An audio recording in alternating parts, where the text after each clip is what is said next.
अलैहिस्सलाम ने जो दी बिगड़ी हुई उम्मत को सीधी रास्ते पर लाने के लिए थी।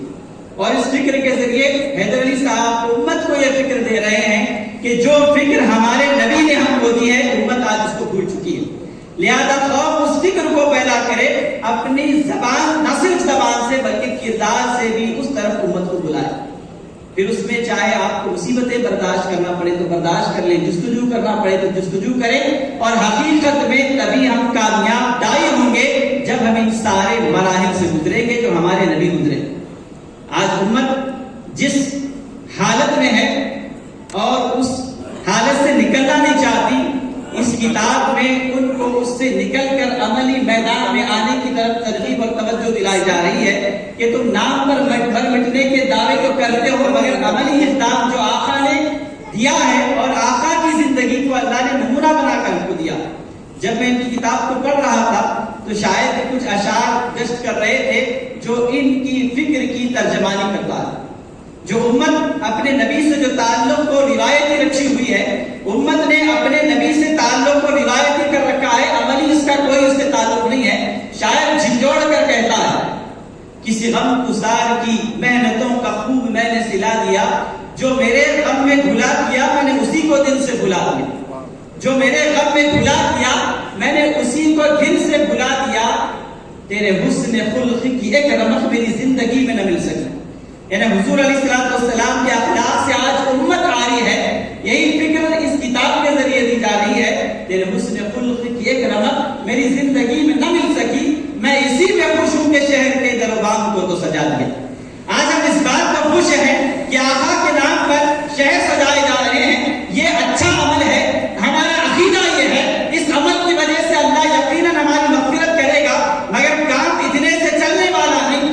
ये फिक्र हमको ये किताब से मिल रही है कि सिर्फ नाम से ताल्लुक न रखें, जात की अमल से ताल्लुक रखें, जात के औसाफ से ताल्लुक रखें। तेरे हुस्न खुल्क की एक रमक मेरी जिंदगी में न मिल सकी, मैं इसी में खुश हूं कि शहर के दरबान को तो सजा दिया।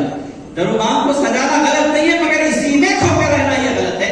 शायर आगे कहता है, जो इस किताब की तर्जमानी है, मैं तेरे मज़ार की जालियों की मिदहतों में मगन रहा, मैं तेरे मज़ार की जालियों की मिदहतों में मगन रहा, तेरे दुश्मनों ने तेरे चमन में क़ज़ा का जाल बिछा दिया। दुश्मन आका अलैहिस्सलाम की सुन्नतों को मिटाना चाहते हैं, आका अलैहिस्सलाम के दीन के खिलाफ साजिशें कर रहे हैं, मगर उम्मत गफलत में है। उम्मत इस पर इक्तफा करी हुई है कि हम नाम कर रहे हैं, आका का जिक्र कर रहे हैं। ये फिक्र हमारी बख्शिश, हमारा अकीदा है कि इससे हमारी बख्शिश तो हो जाएगी, मगर अल्लाह ने हमको खैर उम्मत बनाकर भेजा है, हमें मिसाली बनाकर भेजा है, उसका हक अदा करना है। तो हमें आका अलैहिस्सलाम की अमली तौर पे जिंदगी को हमारी जिंदगियों में शामिल करना है। इसी फिक्र को इस किताब के जरिए आम किया गया। फिर उन्होंने हुजूर अलैहिस्सलाम से निस्बत के क्या क्या तकाज़े हैं, मोहब्बत का तकाजा है, ताज़ीम और तौक़ीर का तकाजा है, शरीयत का दिफा का तकाजा है, और हुजूर अलैहिस्सलाम की छोड़ी हुई सुन्नतों को जिंदा करने का तकाजा है। ये सारे तकाज़ों को उन्होंने शामिल किया और उम्मत को ये पैगाम दे रहे हैं कि अमली मैदान में आओ, जो चीजें जो कौम आका अलैहिस्सलाम की सुन्नतों से दूर है, तुम उस पर अमल करके उम्मत को इत्तिहाद की तरफ बुलाओ, उम्मत को कामयाबी की तरफ बुलाओ। जो एक दाई का जज्बा, आका अलैहिस्सलाम का जज्बा पूरे मक्का मुकर्रमा में क्या था, आप पूरी इंसानियत को जहन्नम के गड़े से निकालकर जन्नत में ले जाना चाहते थे।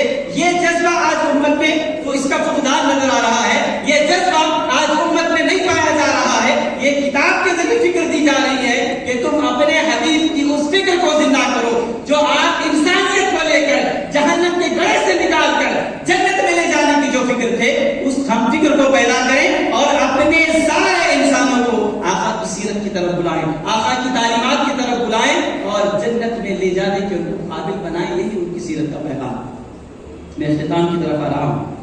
हैदर अली बागवान साहब ने इख्तिताम किताब पर एक टाइटल से एक मैसेज दिया कि इस्लाम अमन और आज़ादी का मजहब है, इस्लाम सलामती का मजहब है, जिसमें कहा गया कि इस्लाम हमेशा इंसानियत का भला चाहता है, इस्लाम में नफरत नहीं है, मोहब्बत है, इस्लाम में कामयाबी की जमानत है, इस्लाम में बेशुमार जगह हुई। उसका इहाता करते हुए उन्होंने लिखा कि उन जगहों में कोई ये नहीं बता सकता कि किसी पर जुल्म हुआ है, کوئی یہ نہیں بتا سکتا کہ کہیں دہشت پھیلی ہے. یہ ساری جو جنگیں ہوئی ہے جس کو لے کر آج اسلام کے خلاف بیان کی جاتی ہے، یہ ساری جنگیں ظلم کے خلاف تھی، اپنے دفاع کے لیے تھی.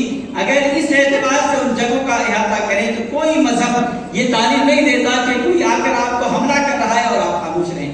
آپ کسی مذہب کی تعلیمات کو مطالعہ کریں، سب یہ اس میں گنجائش ہے کہ حد سے زیادہ جب ظلم ہو رہا ہے تو خاموش نہ بیٹھے، اپنے دفاع کا بھی کام کریں. اسی تناظر میں آپ نے ان سارے غزوات کو، جنگوں کو پیش کیا.